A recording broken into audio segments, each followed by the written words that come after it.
This morning we started with finding the breath in the lumbar area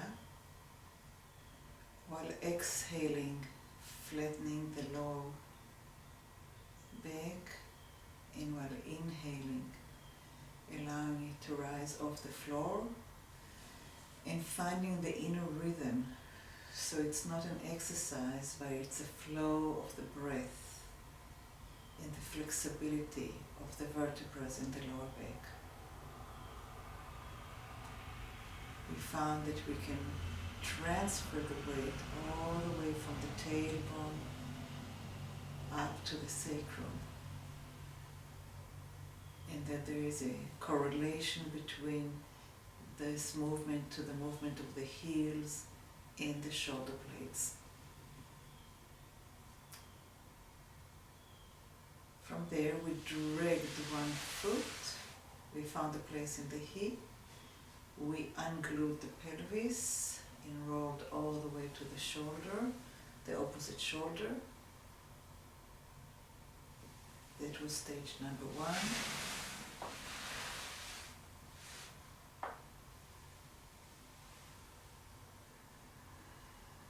We did it on exhale, we did it one stage after the other, so when we came back shoulder, ribs, waist and hip. Then we let the knee fall and drag the leg.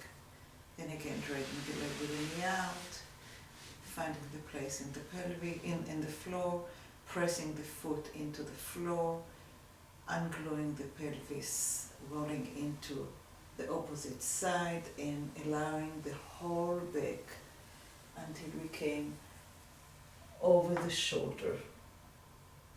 The standing leg is very strong, we don't let the knee fall.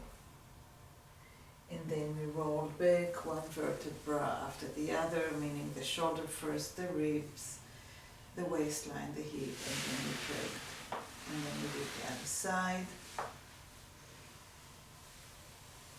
Full inhale, full exhale, we took the time, the standing leg is very strong, and then we came back. Shoulder blades, ribs, waist, hip, neck, leg. Same thing. We rolled all the way towards the shoulder. From here we interlace, we held one hand on top of the other, we can interlace so it's steady. And we, on exhale, we pulled the ilium backwards, opening up the stenosis, not letting this knee move, so it's on exhale, moving back and releasing, moving back and releasing, and then we did the same way back. I'm doing it fast, we did it very slow, dragging, lifting, supporting the foot, rolling all the way, hand on top of hand, steady leg, pulling the pelvis back, opening the lumbar vertebrae and releasing, and releasing, and then coming back again. One more time, finding the place, anchoring the foot, rolling the hip, coming all the way up.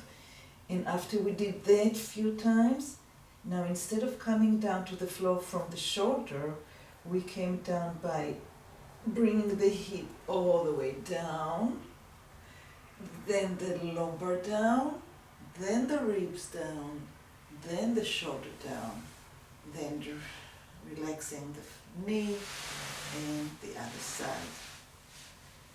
So we rolled all the way, we pulled a few times back, and then when it was time to go down, we came down with the hip first, with the waist second, with the ribs next, then the shoulder blade. Then we relaxed the knee and came down.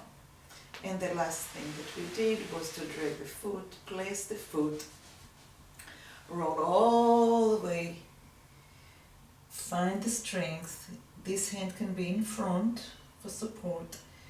We lifted the heel. We brought the foot a little bit stronger and closer to us. And we jumped.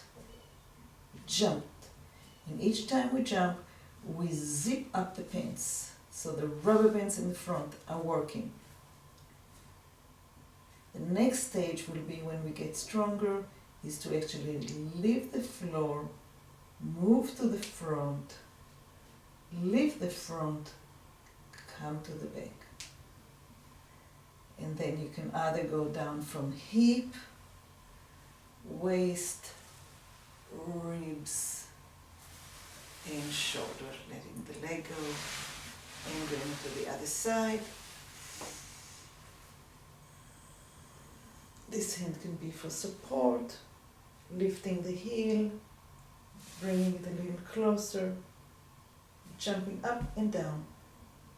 And each time I jump, the zipper goes up.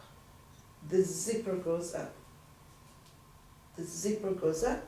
And then when you get stronger, we lift, we place, we lift, we place. Bringing the hip back into the floor, bringing the lumbar back into the floor, bringing the ribs into the floor, and finally the shoulder blade into the floor. Letting the leg go. And finishing with the same breath that we did in the beginning, finding the softness and the breath.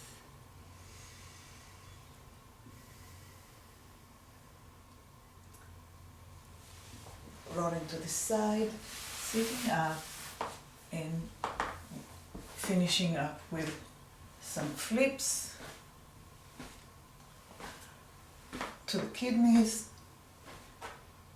and then some rotation to kind of put it all together, and the other side, and then also with the whole torso and the ribs.